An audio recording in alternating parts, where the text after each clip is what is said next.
සුබ දවසක් ඔයාලා හැමෝම ගොඩක් ආදරෙන් නිරායස YouTube channel එකට පිළිගන්නවා. අද මම ඔයාලට කියලා දෙන්න හදන්නේ පොඩි මාළු උයන රසම රස ක්‍රමයක් ගැන. මාළු ටික පොඩි වෙන්නේ නැතුව හොදි ටික හොඳ උක්කුවට බොරේට හදාගන්න විදිහ කියලා දෙනවා. මේකට ඔයාලට ඕනම වර්ගයක පොඩි මාළු ගන්න පුළුවන්. මාළු සුද්ධ කරනකොට මෙන්න මේ ක්‍රමයට සුද්ධ කරන්න හරියම ලේසියෙන් ඔයාලට සුද්ධ කරගන්න පුළුවන්. මේ විදිහට කරමල් දෙක දෙපැත්තෙන් ගලවලා ඊට පස්සේ මෙන්න මෙහෙම මැදින් ඇදලා ගන්න. එතකොට කුණු ජරාව තියෙන ඒවා ඔක්කොම ඇදිලා එනවා. කොරලා තියනවද බලන්න දෙපැත්තේ අතින් ඔයාලට පුළුවන් කොරල ටික අයින් කරගන්න. එහෙම නැත්නම් පිහියෙන් අයින් කරගන්න. මේ විදිහට පොඩි මාළු සුද්ධ කරනකොට මේකේ තියෙන ජරාව අයින් වෙලා දෙපැත්තේ තියෙන බිත්තර විතරයි ඉතුරු වෙන්නේ. මාළු කන අය විතරක් මේ වීඩියෝ එක බලන්න කියලා ඉල්ලනවා.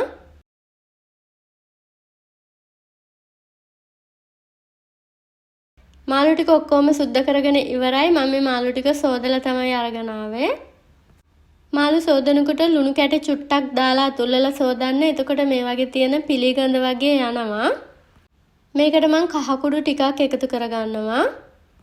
ලුණු කැට ටිකක් දාගන්නවා. මිරිස් කුඩු තේ හැඳි කාලක් වගේ දාගන්නේ.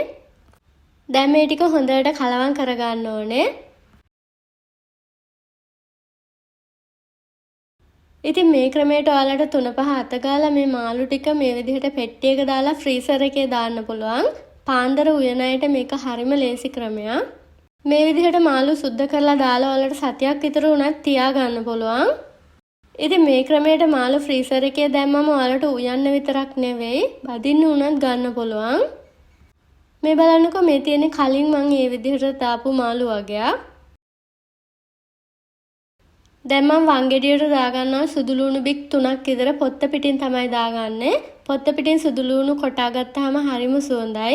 ඉඟුරු කෑල්ලකුත් දාගන්නවා. ගම්බිරිස් ඇට 25ක් විතර දාගන්නවා. ඔයාලට ගම්බිරිස් දාන ප්‍රමාණය අඩු වැඩි කරගන්න පුළුවන්. ඊට පස්සේ මම සෝදලා යන්තමට කබල බැදගත්තු රතු හාල් ටිකක් එකතු කරගන්නවා. මේකෙන් අපිට මාළු හොදේක හොඳ බොරේට ගන්න පුළුවන්. මේ හාල් වලට අමුවෙනුත් දාගන්න පුළුවන්. හැබැයි හොඳට කොටා ගන්න ඕනේ. කරාබුනේටි ටිකක් දාගන්නවා, කරද මුංගු ටිකක් දාගන්නවා. 4 හෝ 5 වගේ දාගන්න පුළුවන් ඔයාලට. කුරුඳු කෑල්ලකුත් එකතු කරගන්නවා. තව ඔයාලට කැමති කුළුබඩු වර්ග තියෙනවා නම් මෙතනදී එකතු කරලා කොටා ගන්න පුළුවන්. මම දැන් මේ ටික හොඳට කොටා ගන්නවා.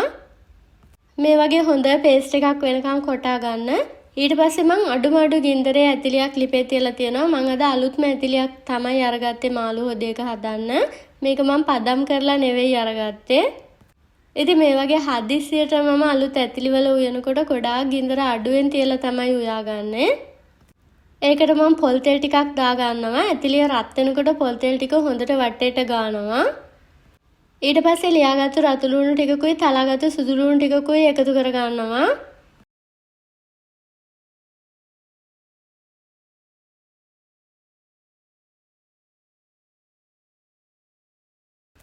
ඒ ටික තෙලේ බැදලා සුවඳ එනකොට ඔයාලට පුළුවන් මිරිස් කුඩු එකතු කරගන්න. අමු මිරිස් කුඩු දාන අය තෙලට දාලා හොඳට බැද ගන්න. මම අද බැදුව මිරිස් කුඩු දාගන්න. ඒකයි ඇතිලියේ පැත්තකට වගේ එකතු කරගන්නේ. කහ කුඩු චුට්ටකුත් දාගන්නවා. දැන් මේ ටික මම හැන්දෙන් ඉක්මනටම කලවම් කරලා මාළු ටික එකතු කරගන්නවා. බැදුව මිරිස් කුඩු වලට මාළු ටික ඉක්මනට එකතු කරගත්තේ නැත්නම් එහෙම මිරිස් කුඩු ටික පිච්චෙනවා. මාළු ටික මම වැඩි කලවම් කරන්නේ නැහැ. යන්තම් වගේ තමයි කලවම් කරගන්නේ. ඊට පස්සේ මම මේකට වංගෙඩිය කොටාගත්තු දේවල් ටික එකතු කරගන්නවා. දැන් මම මේකට වතුර එකතු කරගන්නවා. මාළු වැහෙන්න වගේ වතුර දාගන්නේ.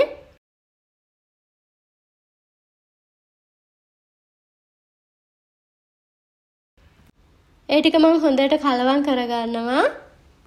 ලුණු කැට තමයි එකතු කරගන්නේ. ඔයාලට රසන්න ලුණු එකතු කරගන්න පුළුවන්. මෙතෙන්දි මම තේ හැඳි 1/2ක් විතර තමයි දාගන්නේ. ගොරක කෑලි 2-3කුත් එකතු කරගන්නවා. දැන් මම මේක ටිකක් හැඳි ගාලා කලවම් කරගන්නවා. ඊට පස්සේ මේක පියනේ වහලා උයා ගන්න ඕනේ. ඇතිලේ අලුත් උනාට මම මේ වෙලාවේදී ගින්දර ටිකක් වැඩි කරගන්නවා. මාළු කරේක ඔයාලට සැරින් සැරේ හැඳි ගන්න පුළුවන්.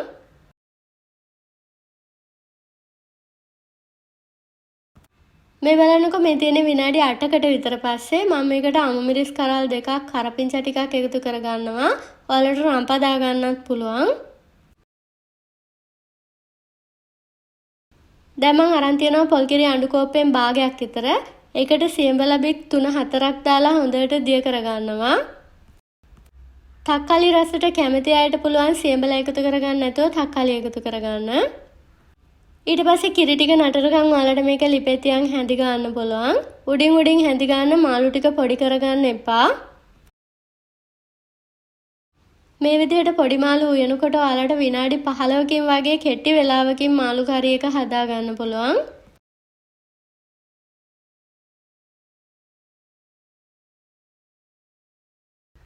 බත් මුලට කරි වර්ග හදන අය මේ විදිහට මාළු කරි එක හදලා බලන්න. ඒ වගේම මේ වීඩියෝ එකේ ලින්ක් එක ඔයාලා කැමති නම් Facebook එකේ ෂෙයා කරන්න. කැමති අයට මගේ channel එක ගැන යාළුවන්ට කියන්නත් පුළුවන්. තවත් වටිනා වීඩියෝ එකකින් හමු වෙමු. ඔයාලා හැමෝටම නිරෝගී සුව වේවා.